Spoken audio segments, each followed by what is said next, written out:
Dr. Felicia Chu, and this is my lead certified architect, John Jurowitz. When I was designing the office with John, I wanted to create a state-of-the-art facility that was beneficial to the health of our patients, staff, and environment.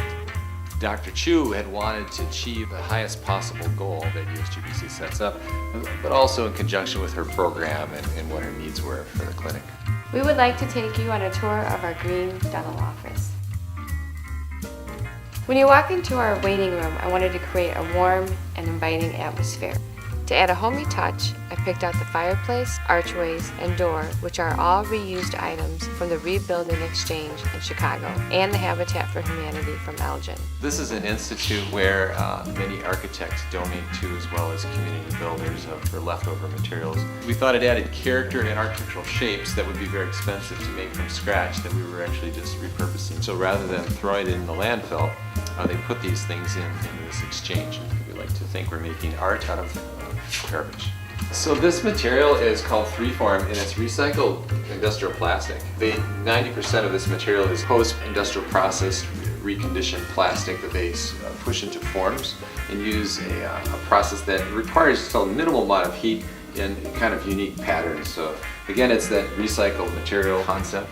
This is a different bronze recycled material. Not just recycled material, but it was rejected from previous projects. So this was headed for the dumpster, and we reused the product again to prevent it from being used as garbage. So going to the floor, this is actually a very expensive recycled wood material, so we used it as kind of an accent, framing it with a less expensive but easier to clean Forbo materials. And here it just lent itself to a dental clinic, making it very easy to clean up. Got no VOC paint, so volatile organic compounds are kind of smelly, and so the painting that we use, the paint products, and in the flooring we have no urea formaldehyde. These are all areas where you achieve those goals of making more environmentally friendly products.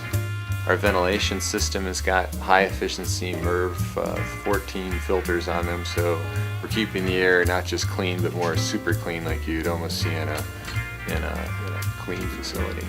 This is a compressor and an vac system that runs systems to each chair. This is in the water efficiency criteria. Most of the energy from municipalities is used pushing water, so if you can use less of it, then the local cities are not using as much energy to push the water to your facility. It effectively is using less water because you're not squirting as much in the operation, you're actually pushing air.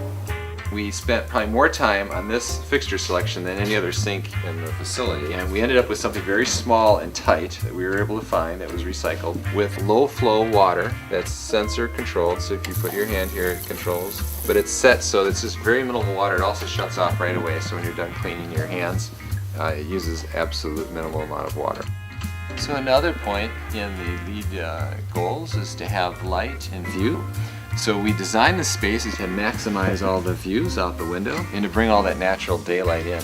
We also accentuate daylight and reduce our energy costs is to reflect that light off the ceiling. So we chose reflective materials, kind of that NASA lunar lander look. We've had a lot of success in just reflecting a lot of light and giving you that natural glow from all the daylight.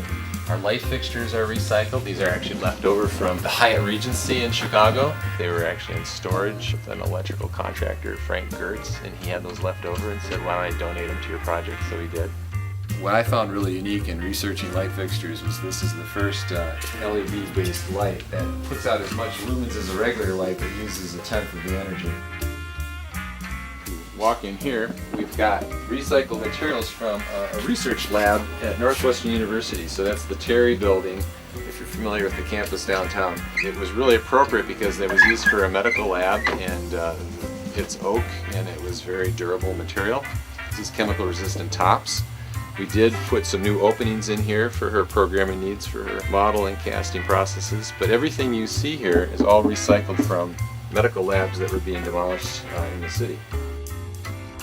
What we've got here is recycled glass that came from Alumitol with hardware that came from, again, that same recycled store that we had from down in the city. We've also got art that we designed ourselves, which is plexiglass with leftover of our art panels. You'll see these art panels are used as accent both over the chair and in the entry. So if you're sitting there wondering how we made this and it looks very heavy like cast iron, it's actually just styrofoam. One of the more interesting things is we were wondering how to hang it, And I was thinking fish line, all these different things, and it was actually Dr. Chu's idea to do it with dental floss. So what looks really heavy and bulky and metallic is actually just painted styrofoam hung with dental floss. My name is John Burnett, and my profession is dental technology consultant. What Dr. Chu did in terms of getting her office LEED certified is there's certain points and things that you have to accumulate in order to have that status. And from a technological side, everything in terms of the monitors are low energy monitors. Everything in here, there's no chemicals. And then what I also did is I worked with the office to integrate practice management software that runs, basically runs everything from the front desk to the clinical side. Anything from the digital x-rays, the intraoral x-rays that they might take on a patient, to digital pan, which takes an image of basically the lower part of your skull. In terms of communication with her patients, as a patient I could say, well, what's the best way I want to be communicated with? So she communicates through email reminders, text message reminders. So it's truly a paperless, chartless office, other than possibly the walkout statement that she might hand you when you leave. So we applied and were successful in winning a corporate social responsibility award given to us by Communitas. So these are for projects that contribute back to the community, and our category was in green initiatives because of all the energy efficiency and kind of innovative use of products in this project. We were able to win this award. Our commitment at Celebrating Smiles is to you. We strive to improve your dental health in the most gentle and caring manner, so you may enjoy and feel good about your smile for the rest of your life. Our office design reflects our mission. We hope you enjoyed this tour, and we hope to see you in person at Celebrating Smiles.